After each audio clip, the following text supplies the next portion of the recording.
Pernah nggak kalian ada di situasi ketika seseorang melontarkan pujian yang begitu indah, sampai-sampai kalian merasa diperlakukan istimewa? Kata-kata itu terdengar manis, bikin hati hangat, dan seolah menegaskan bahwa keberadaan kalian benar-benar dihargai. Tapi kemudian, di balik perasaan itu, muncul pertanyaan kecil. Kenapa ya dia tiba-tiba muji kayak gini? Itulah awal dari sebuah permainan yang sering tidak kita sadari. Pujian bisa jadi tulus, tapi ketika dipakai secara berlebihan, ia berubah menjadi salah satu bentuk manipulasi psikologis yang paling licik.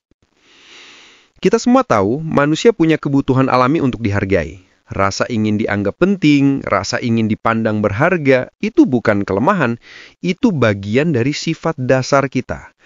Justru karena kebutuhan inilah pujian terasa seperti vitamin.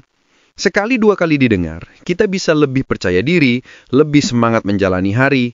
Tetapi ketika vitamin itu diberikan terlalu sering dengan dosis yang aneh, lama-lama kita patut curiga.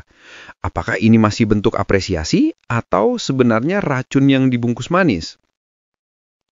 Manipulator sangat paham pola ini. Mereka tahu, begitu seseorang merasa dihargai, akan lebih mudah baginya untuk melonggarkan batas. Dan saat batas itu bergeser, jalan menuju manipulasi terbuka lebar. Kita merasa berutang budi hanya karena menerima kata-kata indah, lalu tanpa sadar mengiyakan sesuatu yang sebenarnya tidak kita inginkan. Kalau direnungkan lebih dalam, pujian berlebihan ini bekerja seperti umpan di atas kail.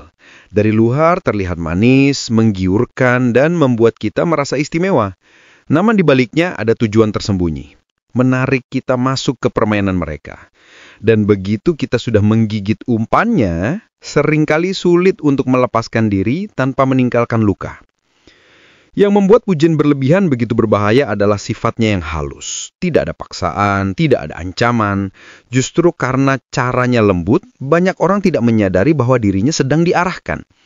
Kata-kata indah itu meninabobokan, membuat kita terlena dan menutup pintu kewaspadaan. Kita sibuk merasa tersanjung, sampai lupa menanyakan satu hal sederhana. Untuk apa semua pujian ini? Coba ingat kembali, berapa kali dalam hidup kalian merasa terjebak hanya karena sungkan setelah dipuji? Ada momen ketika hati kecil sebenarnya ingin menolak, tapi mulut sudah terlanjur berkata iya. Karena rasanya jahat sekali menolak seseorang yang baru saja meninggikan nama kita. Rasa bersalah itu muncul bukan karena kita salah, tapi karena memang itulah efek dari manipulasi ini. Membuat kita merasa tidak enak hati jika menolak. Inilah kenapa pujian berlebihan begitu ampuh. Tidak menyerang secara langsung, melainkan menembus lewat sisi paling rapuh dari manusia, yaitu kebutuhan untuk diterima.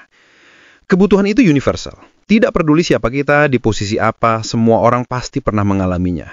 Dan justru karena sifatnya universal, teknik ini bisa digunakan di berbagai situasi, baik dalam pekerjaan, pertemanan, maupun hubungan pribadi. Sekarang, bagaimana kita menghadapi hal ini? Pertama, jangan buru-buru larut dalam kata-kata manis. Setiap kali ada pujian yang terasa terlalu tinggi, coba berhenti sebentar. Tanyakan dalam hati, apakah ini tulus atau ada sesuatu yang sedang dia inginkan? Pertanyaan kecil ini bisa jadi pagar pertama yang melindungi kita. Kedua, jangan biarkan rasa sungkan mengendalikan keputusan. Banyak orang terjebak bukan karena tidak tahu sedang dimanipulasi, tapi karena tidak berani berkata tidak. Ingat, menolak permintaan yang tidak sesuai dengan batas kita bukan berarti jahat.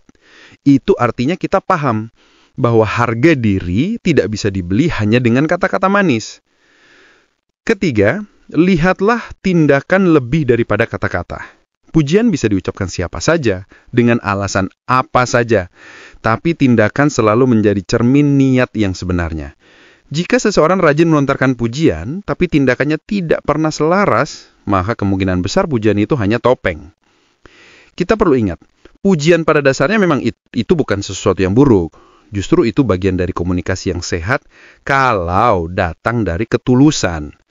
Tapi masalahnya manipulator mengubah fungsi pujian dari vitamin menjadi racun. Dan racun yang paling berbahaya adalah racun yang rasanya manis. Karena begitu masuk, kita tidak sadar sedang diracuni. Pujian berlebihan seringkali meninggalkan jejak halus.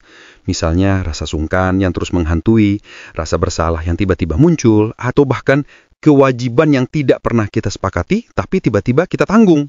Semua itu bukan kebetulan. Itu hasil dari strategi yang memang dirancang untuk mengikat kita tanpa kita sadari. Jadi, kalau kalian merasa dipuji sampai setinggi langit, jangan langsung terlena. Hargai kata-kata indah itu, iya, tapi tetap waspada.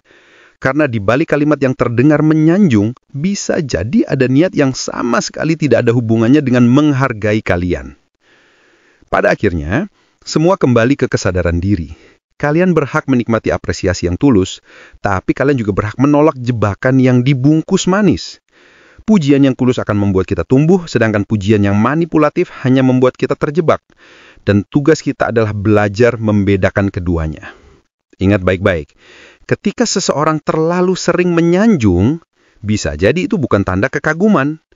Bisa jadi itu tanda bahwa kalian sedang diarahkan. Jangan biarkan kata-kata manis membuat kalian kehilangan kendali atas diri sendiri. Karena yang paling berharga bukan seberapa tinggi orang lain mengangkat kita lewat pujian, tapi seberapa teguh kita berdiri tanpa harus dibeli dengan kata-kata indah.